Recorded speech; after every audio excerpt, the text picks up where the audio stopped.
Good evening, everybody. This is the BuzzCity post-game show for game number 19, which is the Charlotte Hornets NBA season tonight. I am your host, Danny Thompson. Check which site. I think my video is not coming in clear. Give me a second. And let's see. Let's see if we clear that up. I don't know if that clears things up.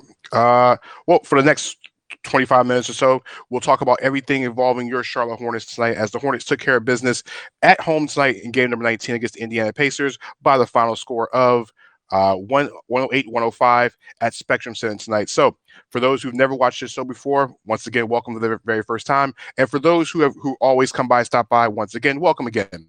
For those who've never watched this show before, let me explain Happs to you, and I'll explain what you're going to see on the show tonight. Don't mind the cameras. We're trying to get it fixed for you guys. Happs is a great, super entertaining platform that makes things like for myself easy to broadcast and also put together these wonderful shows as well too. If you subscribe to Happs as well, you get 100 coins for joining my work, and you can always use it to share, donate, and also subscribe to other providers like other journalists like myself as well too. If it's coming in blurry, please let me know because I can't tell if it's coming in blurry on mine as well. Also do it if you like I said, like Precious did in the chat. You see her in the corner, dropping 30 cents in there.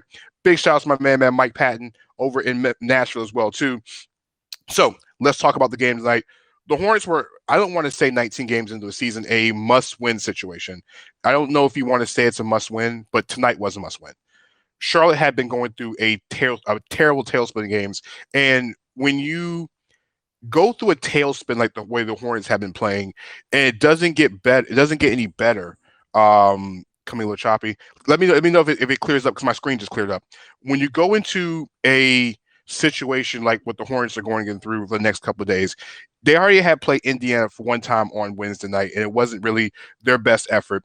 Then they have Milwaukee tomorrow. They have Miami on Monday, Philadelphia, and there's a stretch of games where I think it's 12 out of the next 14 are at home, but most of them are against playoff teams in the Eastern Conference. Charlotte needed a must win. They have been sliding. They had not played well on both sides of the ball. They've given up a lot of three-pointers. And what we saw on Wednesday night was a team that was just out-muscled by Domantas Sabonis, and then Sabonis muscling them one side of things, and then next thing you know, he's backdoor cutting to Doug McDermott. Charlotte came out tonight as a completely different team. You saw it from the very beginning, and as we'll learn throughout tonight's game, as I go through the game tonight, it was an effort that was picked up from the very start of this game. It was maintained throughout. Now, it got hairy at moments, but this was a game Charlotte needed because they closed out the game down the stretch. So how this game started was really the beginning unit of the team. They got out to a 14-13 start. And I mentioned on Twitter in the early part of the game, this is the part where the second unit has to come in.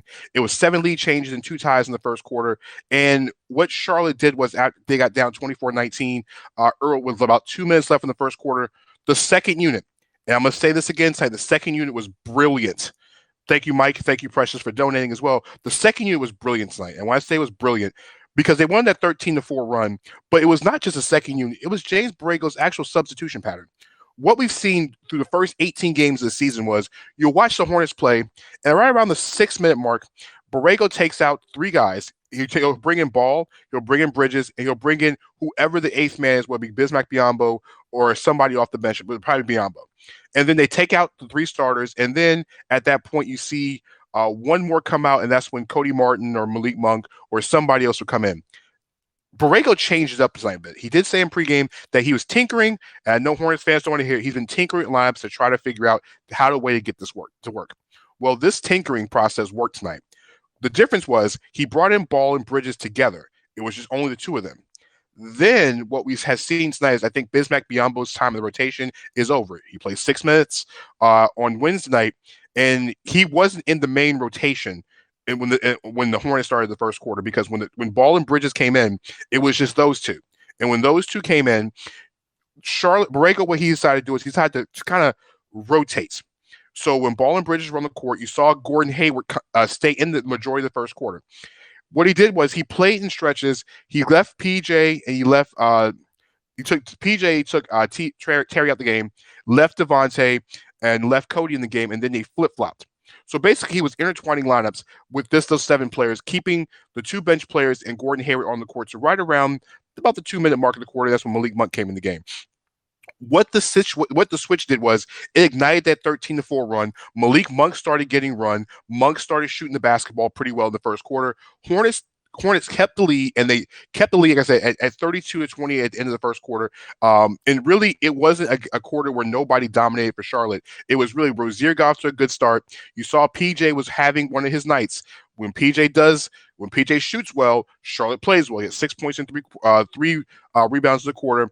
I said LaMelo Ball in that first quarter set the tone when he came in the game. One of the things LaMelo Ball has always brought to the table, and I think we all know this, from the very start, LaMelo Ball is a ball of energy. I want to kind of a pun on words. He's a humongous ball of energy, and it's infectious. The one thing with LaMelo Ball that has to be controlled is there are moments where LaMelo Ball is completely brilliant. Tonight was one of LaMelo Ball's brilliant performances. Now he had moments that just makes you want to scratch your head. There's a couple of them. I'll get to it, but that first quarter he came out there with a lightning bolt of energy. He had 7 points in the first quarter. 3 of 6 on the floor, but what he was doing was he was driving to the rim. He was making plays. He was getting to the rim. I mean, that stretch at the end of the quarter, I think he scored 6 points towards the end of the first quarter. And how that happened was it was off a steal, a drive to the layup, and a dunk. LaMelo Ball was doing all of that in the first quarter, and it ignited the Hornets. The Hornets were up 32-24. And remember, what killed Charlotte in the first game was on Wednesday was the fact that they got off to a slow start and had to play catch up. Tonight, they did not have to play catch up. So when they got into the second quarter, they were going back and forth the quarter. And as we got to the end of the second quarter, Charlotte went on another run. And the run you thought was going to be the type of run that was going to put this thing away early or put yourself at a deficit where it was going to be, a big night for the Hornets. At one point, Charlotte was up by 4 with about 7 minutes to go in the quarter, and then you got a basket from Biyombo, another 3 from Terry Rozier, and then the Hornets start stretching the lead out. When Miles Bridges hit that step back 3-pointer, it was 64-48, a 14-point lead with 3 minutes left in the quarter. You're thinking Charlotte's going to close the quarter out strong, and it almost fell apart at the end of the quarter because Indiana, and there's a reason why Indiana is one of the best teams in the NBA, by the way. Malcolm Brogdon, Jeremy Lamb started doing it. Sabonis, of course, again. They got the lead down to 4 after a Sumner 3-pointer for halftime, and it's 64-60, buzz ahead at the break. And one of the things Charlotte has always found to do is they normally get down at halftime. But tonight they were ahead, and they were scoring the basketball. They were distributing all phases of the game. In the first half, Charlotte had 25 baskets in the first half, but 21 of them were assists. This was the Hornets, what we saw early part of the season. What made Charlotte special, what made Charlotte so good the first part of the season was when they scored baskets, everybody was touching the basketball. Remember, at one point, Charlotte had the highest assist-to-made basket ratio in the NBA. It was almost 80% of the baskets they had made were off assists. That means everybody was touching the ball, everybody was passing. That's what the Hornets have always been about all year. The first half, 80% of the baskets had assists to them.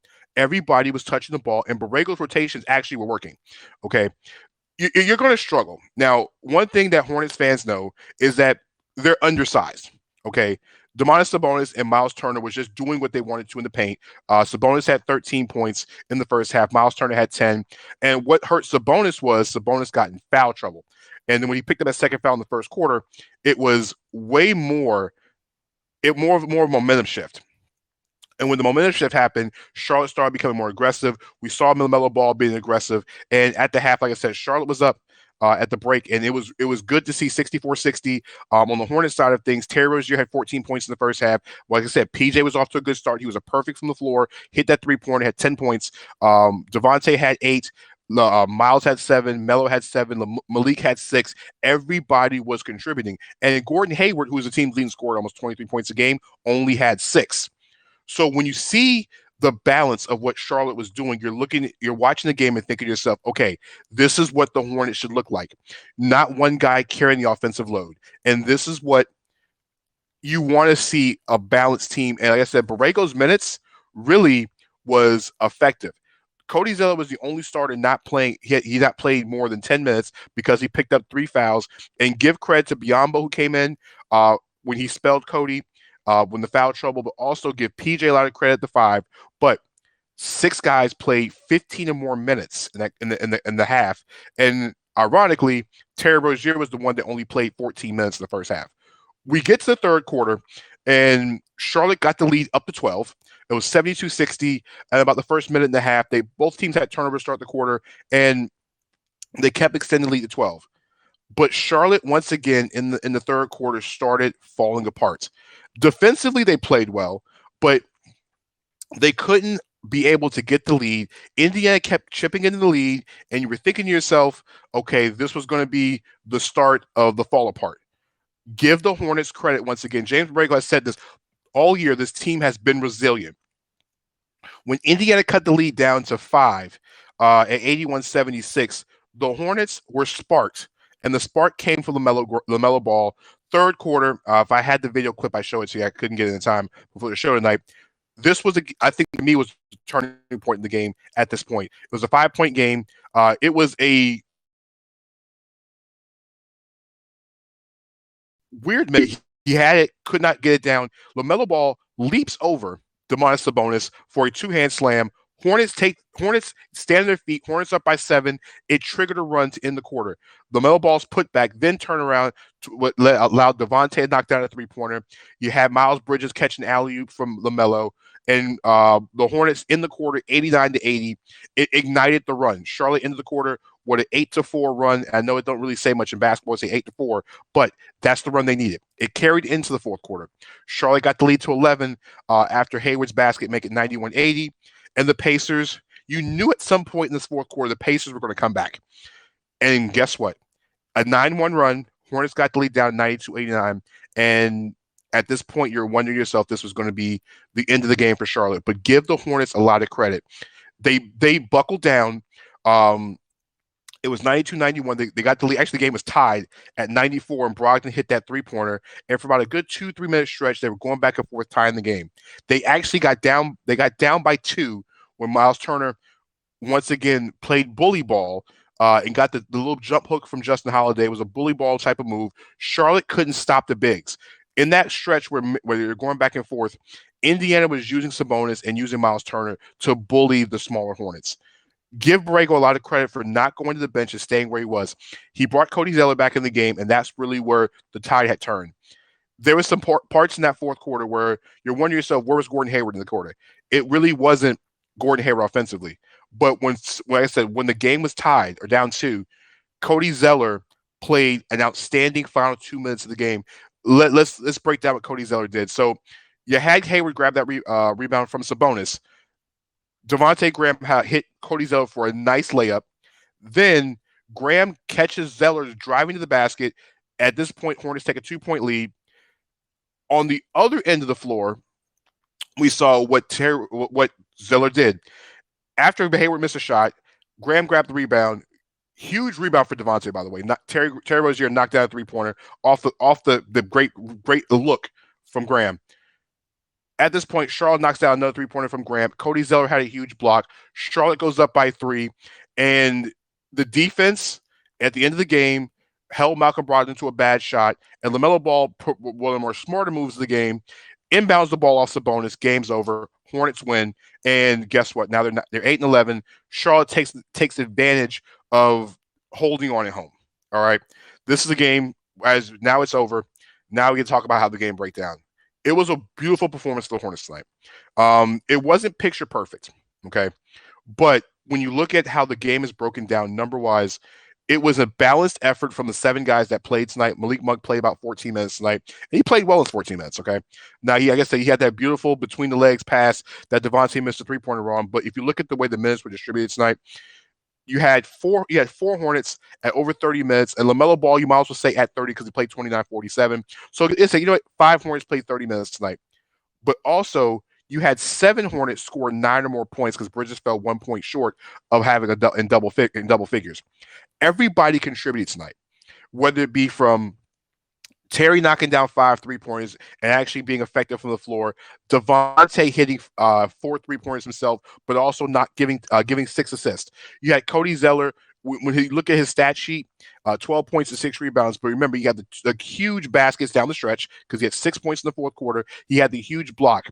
Hayward only had 11. He had the 8 rebounds, 6 assists, but he had the big block shot on Sabonis at the rim. PJ had 19 points and only missed one shot from beyond the arc. And his 7 for 8. Like I said, we all mentioned LaMelo. LaMelo had 16 points, 7 rebounds, 6 rebounds and 7 assists. A big game across the board for LaMelo. Now, let's get into how this game. Let's talk about LaMelo because that's what everybody wants to talk about is LaMelo Ball. So I've been on this show literally for 17 games now, talking about LaMelo Ball, and we talked about the triple doubles, his up and down, his high and low moments. Tonight's game was a representation of what we see with LaMelo Ball, and then there's moments of frustration at the same time. As James Braco said tonight, LaMelo is a player that he's proud of him. He's just so proud of his effort. He gives it every single night, and he earned his minutes. Like JB said, if you're going to make the mistakes, play the way he plays on the other side of the court tonight. There were some parts in this game where the turnovers were bad because he had 2 of them, really bad turnovers. I think it was the second quarter. It was 2 really, really bad turnovers. Charlotte was on a 3-on-1 break. Instead of making the simple pass, LaMelo tried to go behind his back, and it led to an Indiana basket. After the basket, LaMelo takes the inbound and tries to launch a 60-foot pass over 2 big guys trying to hit Miles Bridges, trying to catch defense going slow. Those are 2 plays that are inexcusable. In any situation, that's inexcusable. Because when you have a 3-on-1 and you have the numbers, that turnover led to a 5-on-2 on the other side of the court, and Indiana finished at the rim. If LaMelo completes that pass for the actual basket, I think the Hornets go up. They go up 11 at that point. Instead, it becomes a 7-point lead, which turned to a 5-point lead because they scored after the turnover from LaMelo. And there's also the part in the fourth quarter where LaMelo took a 3-pointer in a type of LaMelo Ball move that he did in Australia, with like 20 seconds left on the shot clock in a tie game. He launches a 3-pointer.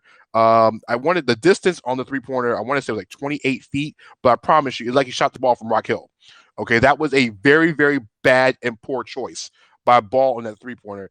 They listed it in the game log. I think it was right around, it was 27 feet, but I promise you it was a lot longer on the camera when you're watching it live. Those 3 plays were really frustrating, but those are the things you get with LaMelo Ball. But let's talk about the things that he did outstanding. In that first quarter, he was super aggressive. Okay. He was super, super aggressive. He got to the rim, and with him getting to the rim, you started seeing more of that confidence in LaMelo. We saw the dunks. We saw the putback. I mean, the dunk on Sabonis was phenomenal. I know it's going to be a SportsCenter top 10 play because he posterized Sabonis not once but twice, but that one-hand dunk was phenomenal. The court vision, the one pass he hit to Cody Zeller's driving to the lane was brilliant because he almost got caught, but he hit him easily. There was one where he didn't get the assist, but he drove in the lane. Goga Baldaze, the center for Indiana, who was in for Sabonis, looked directly at LaMelo. LaMelo looked left and threw a laser to Gordon Hayward at the rim, who got to the free throw line. Didn't complete the 3-point play, but he got to the free throw line. There are moments where that pick and roll looks good. The 3-point shot was off tonight, but if you take away those 6 missed 3-pointers, he was 7-7 from inside the 3-point line tonight. Those are moments where, yeah, the 3 bad possessions are teaching moments. But the give and take of having a kid like LaMelo Ball is, at times you want to hold him back a bit from himself. But there are times where, like even Coach Brago said, you just watch in amazement. Like you're just in awe of how good this kid is. And there are moments where LaMelo looks every bit of Jason Kidd. There's moments like that. There were way more. I think there were 3 times more good moments tonight for LaMelo than bad moments for LaMelo. This might have been one of his better games defensively all year. And when I say his better games defensively all year, I'm not talking about steals. I'm not talking about those type of numbers, because you can get steals. But there was one play in particular that got me going watching the game at home. And it really wasn't a play where LaMelo did anything special, but there was a play where there was an on-ball pressure that LaMelo had, and he knocked the ball away. But then you see LaMelo diving on the floor trying to get the loose ball. Coach Borrego had mentioned the last couple of games about those 50-50 balls. They won one in the first quarter, which led to a 3-pointer. LaMelo knocked the ball away and then dove to get the ball and try to save it from going out of bounds. Those are the types of plays that get your coach look at you and start trusting. And what Coach JB said tonight was, honestly, that he's learning to trust LaMelo more and more each game. And with any coach, with a player like LaMelo, with playing that point guard position, it does take trust. It will take time. He will trust him. It's just that the same thing when you see of Luka Doncic and Rick Carlisle, it took the trusting of the coach that you're going to make those plays. Yes, you're going to have good and bad moments, and yes, there's going to be parts of the game where it doesn't work, or there'll be parts of the games where he makes mistakes. That's all a part of it. And I get it. Like I said, but tonight was a definite huge step in the right direction. LaMelo Ball played outstanding, played really, really well tonight. I don't know if it's better than a triple-double game, but I think as a all-around effort on both offense and defense, this might have been his best game of the entire season as a collective 30 minutes he played tonight, collectively, on both sides. It's not about the steals. It's about the little things I saw tonight. He wasn't out of position on defense tonight. He stayed in the zone. Dealing with Malcolm Brogdon's a problem. Some of those baskets that he got stuck on pick and rolls is because Sabonis is bigger than he is. Okay, Sabonis is a beast down there. I give LaMelo a lot of credit for trying and giving effort. He was leaping. He wasn't taking chances defensively tonight, and didn't leave his guys out there to dry. I think he had one or two good closeouts. So I think he played outstanding tonight. He really did play outstanding tonight. And what we saw tonight was a balance of minutes.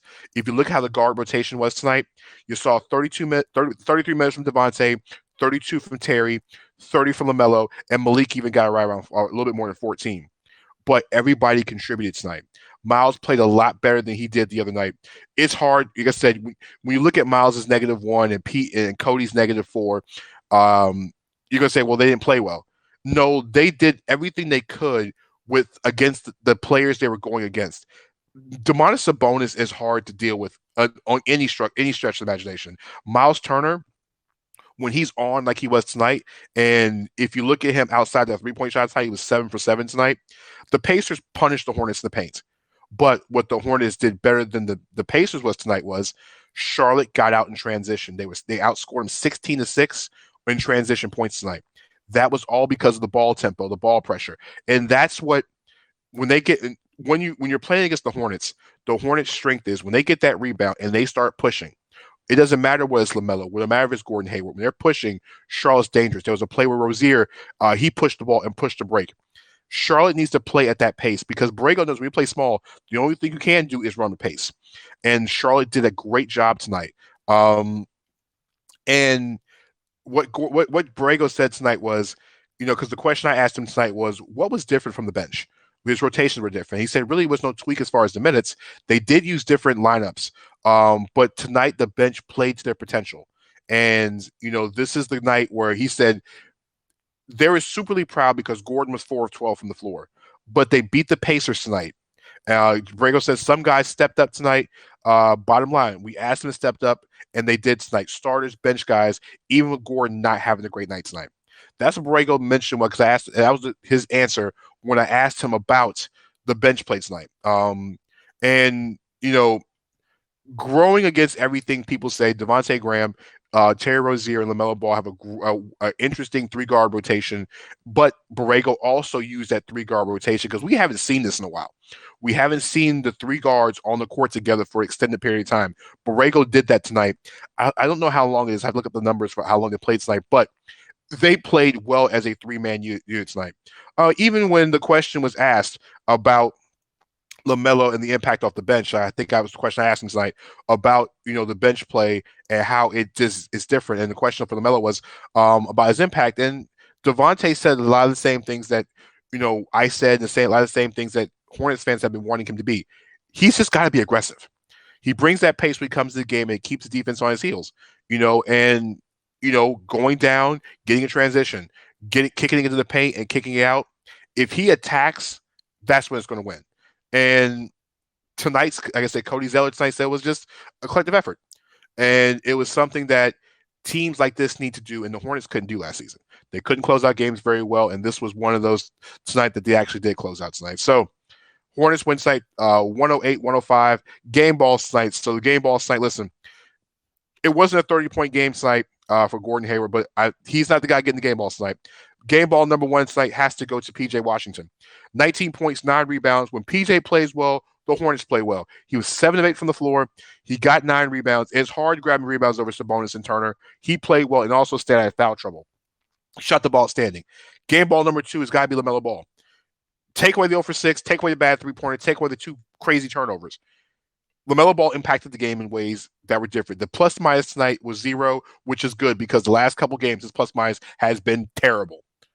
Ball might have played his best game of the season, even with the turnovers. I think this might have been better than the triple-double performance. He saw confidence. You saw the fact that he turned the corner. I think tonight was a more of a turn-the-corner game for LaMelo. This, like I said, to me, and I've watched all 19 games this season, and I saw the triple-double game. I know how good it was. The game was before that against his brother in New Orleans. That was a great effort. But to me, tonight, this was the best game he played all season because it was on both ends of the court. It was on both ends of the court tonight. And that's what made this game for LaMelo, I think, the best game he's played because it was, it's just one of those games where you saw him turn that corner. And you could see when you even go to 3pointconversion.com because the team is going to post the post game, and you can see even James Borrego was talking about like the difference LaMelo Ball made in this game tonight. You can you hear the questions about for DG, for Graham, and for Cody about the bench and how important the bench was, and what LaMelo brought to the bench tonight, and how him and Miles and Malik, and even when Biz came in, how the energy level changed, how that second unit carried on what the starters had started. Starters started out the game pretty well. The bench took it to another level, and that's what made the Hornets play better. The team plays better when the bench plays better, and when LaMelo Ball is doing what LaMelo Ball did tonight, the Hornets are a really, really good team. They're way better than the record shows. Third game ball tonight, I'm going to give the third game ball to Terry Rozier. Rozier hit the game-winning three-pointer tonight, 19 points, had 5 threes tonight. Hit the game-winning three-pointer that gave the Hornets the stretched-out lead tonight. He grabs rebounds. Sometimes his numbers don't prove it, but Rozier always comes through when the team needs. He got 14 in the first half, kept them out of scoring droughts, hit the big three when he needed it, made plays on defense. Rozier he's just really, he might be the most clutch player on this roster, him and Gordon Hayward. And Hayward and Rozier has been great since he's been here. Very, very, very undervalued by a lot of the NBA. So Hornets win tonight, and so we're getting ready for tomorrow night's game against the Milwaukee Bucks. The game's at 8 p.m. tomorrow night. The game got moved to 8 p.m. on Spectrum Center tomorrow night. I think the game is still Fox Sports because NBA TV will not have a national TV game, I think, due to the fact that the NBA is on ABC tomorrow night. Giannis and company are coming to town, and they'll be kind of angry after the Pelicans were kicking their faces in earlier tonight. It's the third game, 3 game in 4 nights for Charlotte. There's 6 game in 8 days. I don't know if there's going to be a lot of tiredness from the Hornets tomorrow night. It would not surprise me if they did come out sluggish tomorrow because it's 6 games in 8 days. It's a lot. And then turn back around, they got 5 games in 7 days next week. It's just a lot on this team. So the game is at 7 p.m. tomorrow night. So as far as the post-game show, I am taking tomorrow night off. Yeah, I'm off tomorrow night due to load management. So I'm off tomorrow. I'll be back on Monday night for the post-game show. They'll be playing Miami Monday night down in South Florida. There'll actually be fans of the game down in South Florida because of the sniffing COVID dogs. So next week, I said we'll have I'll be back on Monday night for the Heat game. Like I said, tomorrow night's game will be on Fox Sports South. Check out 3pointconversion.com so that way you can keep up with the latest with the Hornets. The post game interviews tonight, like I said, with Cody, with Devontae, and Coach JB, and also check me out tomorrow morning at 10:30. Myself and Mr. Controversy Raphael on the 3 Point Conversions Sports Lounge. 10:30. We're talking, as our favorite segment goes, the Birds and the Bees, which is the Atlanta Hawks and of course your Charlotte Hornets. Check me out on Twitter at Danny3 Thompson on Twitter, as well as, like I said, 3pointconversion.com, around the association.com, and also check out Beyond the Buzzer on Monday nights on Zingo TV and the Happs on Blackjack TV as well too. So I-95 Sports. So I'll check you guys out tomorrow. Stay safe. I think this way is going to be a little bit of snow over the weekend. So everybody stay bundled up and make sure you went to the grocery store. I'll check you guys out on Monday. Enjoy the game on tomorrow night and check me out tomorrow morning on a 3 Point Conversion on Facebook and also 1110 WWE or on the in Atlanta or on the iHeartRadio app. Just type in the 3 Point Conversion. All right. Catch you guys tomorrow. You guys stay safe.